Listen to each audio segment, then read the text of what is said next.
ဒီနေ့မှာတော့ကိုရီးယားပီဇာကို1000ကျော်နဲ့စားလို့ရမယ်ဆိုင်လေးကိုခေါ်သွားပေးပါမယ်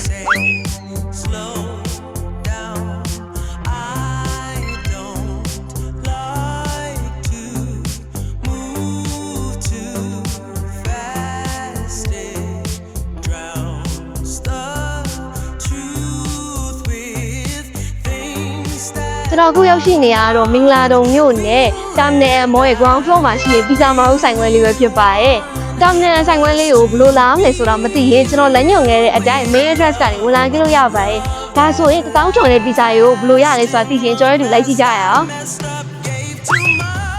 မင်္ဂလာပါပီဇာမာတို့တာမင်ဆိုင်ခွဲကကြိုဆိုပါဗျကျွန်တော်ဆိုင်မှာဆိုလို့ရှိရင်တော့လေဒီ1000ကျော်နဲ့ပိုကောင်းတာကိုစားပါဆိုတဲ့မီနူတက်လေးလေးရှယ်ဗျတော့6လက်မဆိုင်လေးဗျရွေးချယ်စရာတော့3မျိုးရှယ်ဗျဟုတ်အပေါ်ဆုံးဟာလေးကချီလီဖုန်းပီဇာလေးဗျ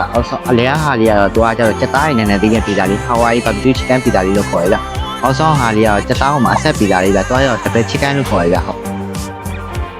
အခုလိုမျိုးကိုရီးယားပီဇာကို1000ကျော်နဲ့စားလို့ရမှာဆိုတော့ပီဇာမာတို့တာမနယ်ဆိုင်ခွဲကိုအများဆုံးလာကြိုဖိတ်ခေါ်ပါရယ်ပိုကောင်းတာကိုစားပါမာရုပီဇာ